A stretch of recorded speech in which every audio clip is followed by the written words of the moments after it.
I'd never lost a precedent before. But I said to myself, I'm tired of this. I don't want to go back into another camp. The American Army is going to be here in the next couple of days. I'll just stay behind. And after 2 days, the artillery stopped. And I said, oh shit, they swung somewhere else, and I'm going to run out of food here, and I'm going to have to give myself up, and I don't want to do that because they'll kill me.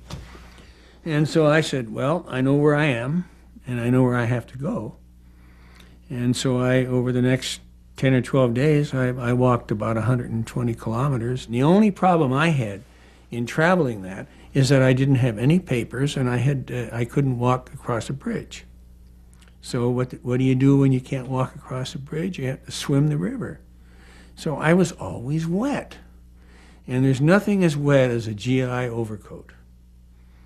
You can take your shirt off and dry your pants out, but that coat never dries. And I swam 4 rivers.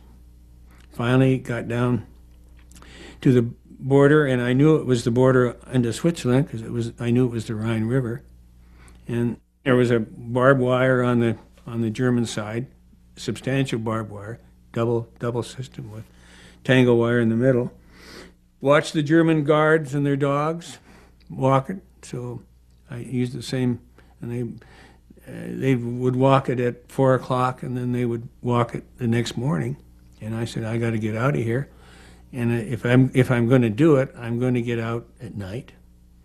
So I got down to the wire, and of course then I realized that I didn't exactly know where the Germans had walked, and I started to say, this could be bad, because Germans were known to mine their barbed wire fence systems, either internally as you touch the wire or mostly in the ground, 3 feet down.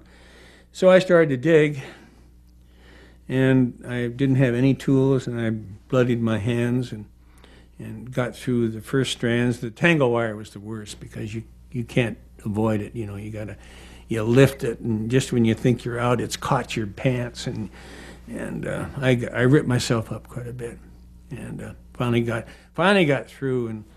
And going through the last one, I was so afraid that I was going to die or be caught there and shot that my tongue stuck to the top of my mouth. And that's an awful feeling. I had no moisture in my body. So I was dehydrated, totally fearful. Then I stumbled, ripped my clothes, ripped my head, stumbled into the Rhine River, flowing rather swiftly because it's just coming down out of the Alps, and floated, with the flow of the river, and I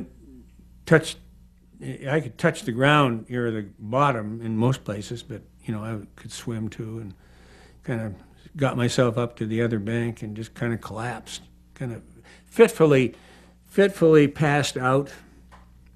Got up the next morning, all stiff, cold as hell, and stumbled out on this little road and walked along. I didn't know. I just knew I had to go somewhere, rather than just sit there and die. And I was stumbling along this road, and this guy on a bike came roaring around the corner, and he stops and gets off the bike, and he's got a uniform on. It looks like a German uniform, a blue-gray uniform. And I said, oh God, after all this, didn't I get out? I thought maybe I'd cross back in or did some dumb thing. I was really almost delirious at that time. And I kind of stumbled to him, and I said, I got within about 20 feet. I don't know what I look like, but it would be nice to have that picture right now. But he was kind of apprehensive, because I was covered with blood and all sorts of things, mud and wet, miserable, mean-looking probably. And I said, "Ich bin Amerikaner," and this guy said, "Je suis."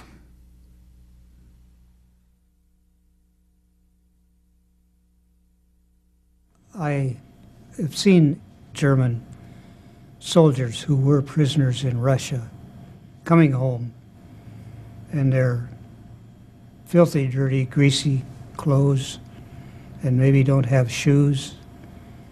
And I think about them, may not have any family left, and no place to go. And I think about how fortunate I am that I had something to come home to. And those guys, granted, they did terrible things, a lot of them, but a lot of them were just young men like me.